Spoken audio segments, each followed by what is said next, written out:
Hey Ranger Nation, it's your boy Jerome, and I am back today with the review for Power Rangers Super Ninja Steel. This is episode number 18 and it's titled Magic Misfire.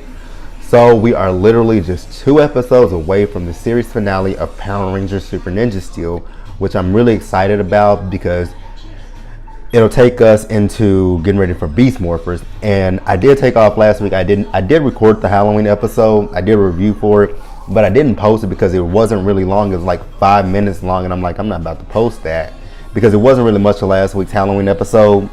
So I just skipped that and I just came back this week. And then also I probably will do the same for the Christmas episode. I'm probably not going to review it unless there's something spectacular that happens in the Christmas episode, then I will review it.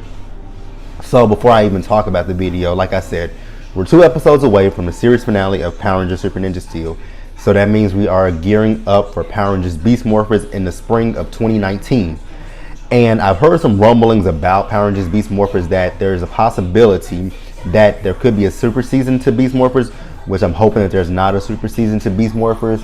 I'm just hoping that we, get a regular season of Power Rangers. I know that it's going to follow the same format of what Power Rangers has been for the last, 8 years, I think? Yeah, for the last 8 years. So there's going to be a 20 episode season, and there's going to include 2 specials, which is a Halloween and a Christmas special. When it comes to those Christmas and Halloween specials, I'm not fond of them. I mean, if we go back to how it used to be with Mighty Morphin Power Rangers and with Power Rangers Zeo, those were good. Mighty Morphin Power Rangers, Lord Zed's Monster Bash or Monster Mash, whichever, I can't remember what the name of it is. I have to look at my DVD and see what the name of it is. But that's a good episode. The wedding episode with Zed and Rita, that was a good episode. That was a Halloween episode, if I'm remembering correctly. In Power Rangers Zeo, the Christmas episode for Power Rangers Zeo, that was a good episode. And then we kind of left it off. We didn't do any more Christmas episodes or Halloween episodes up until now. And for me, they fall flat. They're very corny. So I'm not a big fan of them. Just give us a straight season. And it's okay here and there to input a Halloween episode and a Christmas episode, but each and every year is kind of like beating a dead horse with a stick. Just how I feel. And back to Beast Morphers, like I said, it's going to be a 20 episode season. So, if there is a super season, I hope that they do better than what they've been doing the last few years. Because I don't know how they can carry Beast Morphers into a second season. They would have to at least introduce a new Ranger series, a Super Sentai series. So if they do something like that, I would hope it would be something similar to what Power Rangers Turbo was to Power Rangers in Space. It segued into those, and it segued perfectly. And Power Rangers in Space was an amazing season. So let's just hope and pray that Beast Morphers is everything that we hope it is. So without further ado, I'm going to get started with the video. Alright, so the episode starts out, there are kids in a class and they're practicing magic tricks. So we do find out that this is one of Preston's magic club. And then Victor and Monty show up in this episode. And Victor and Monty are there basically because they want to attract girls with being in magic club. I'm like, okay, whatever. So then Monty hypnotizes Victor and basically tells him whenever he says chicken, he'll turn into a chicken. So he snaps his fingers and Monty says chicken, and Monty thinks he's a chicken, and he starts destroying the classroom where the kids are practicing their magic trick. And then there's a bee in the classroom flying around, and Monty's trying to get to the bee. So then the teacher that is allowing them to use this classroom for magic club, he comes in there and he sees that the room is completely destroyed, and he sees the bee flying around, and he tells them, get that bee out of here. And then Preston, he tries to cast a spell on the bee to put the bee to sleep, but instead he puts the teacher to sleep. So then Principal Hastings walks by the classroom and she sees that it's in disarray, and then she notices that the teacher is there asleep. So then the teacher wakes up and Principal Hastings tells him, you were asleep while you were in your class, so you're fired.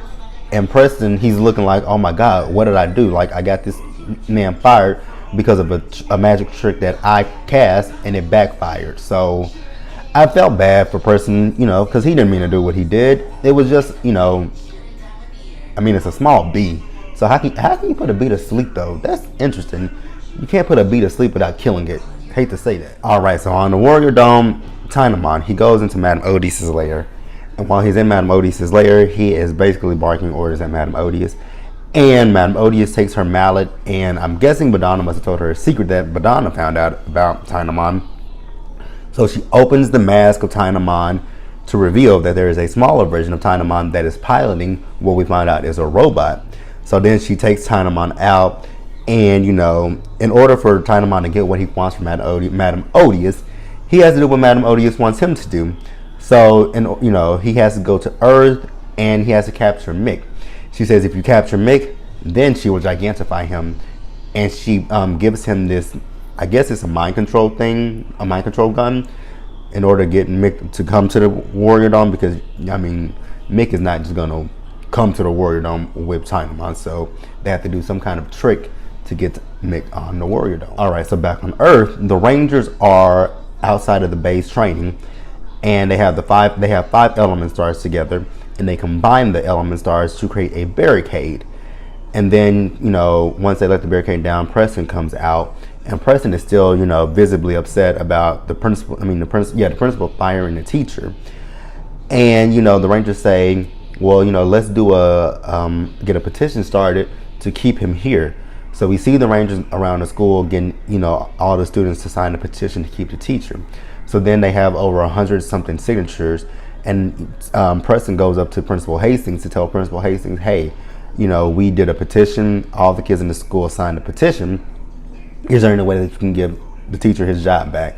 And Principal Hastings said he fell asleep on the job, so I can't give him his job back. And, Preston just looks defeated at this point. So then,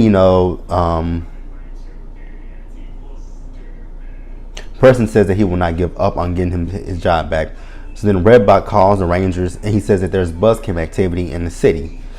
So then the Rangers head to go find out where the buzzcam activity is, and Mick goes back towards the base. But then he hears a voice and he sees something, but he says, is anyone there? And then he doesn't see anything or hear anything, so he's like, maybe I'm just imagining things. So then he continues to walk a little further, and then we see Tynamon, and Tynamon blasts him. So it is a mind control thing. So yeah, he blasts him with the device that Odious gave him. So like I said, it was a mind control thing. All right, so the buzzcam activity, it was actually a trap to lure the Rangers out. So the Rangers find Brax, and they start to fight Brax, and then they create that barricade. So in the barricade, it leaves Brax to fight with Brody. And this actually reminds me of that episode in Power Rangers Lost Galaxy when Trakina fought Leo. That just gave me, that gave me the vibes of that episode when Trakina was a badass and she fought Leo. I was like, I watched that episode so many times when I was a kid, just looking at Trakina.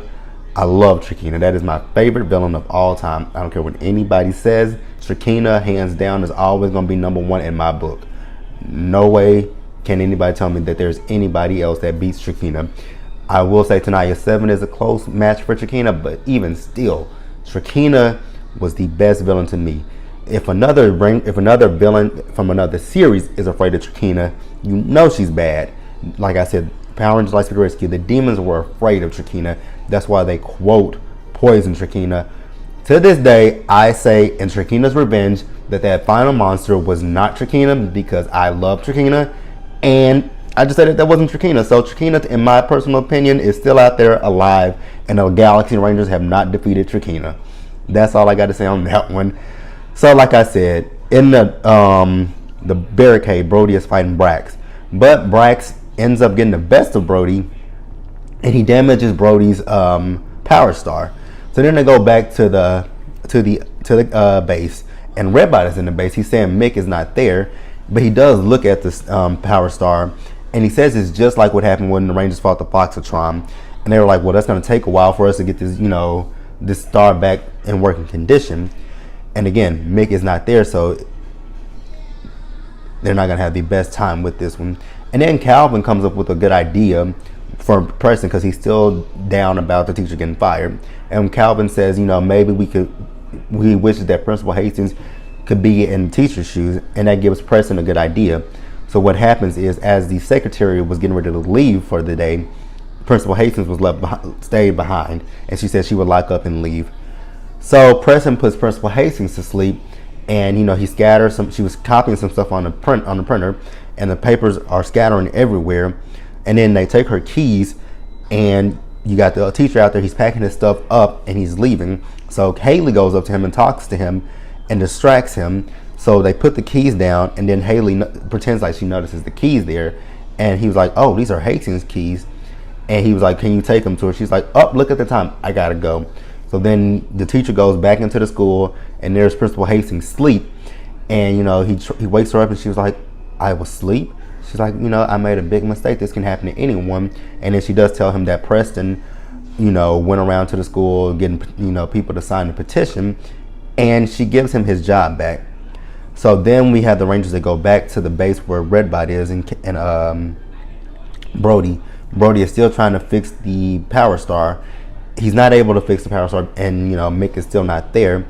And then there's some activity in the city, and it's Odious and it's Tynamon. So the Rangers go into the city. They intercept Tynamon because Odious went back to the Warrior Dome. So the Rangers morph, and also I forgot to mention that Brody, when he was still trying to get his Power Star to work, he gave Preston the Lionfire Armor Star. So the Rangers morph. They start to fight.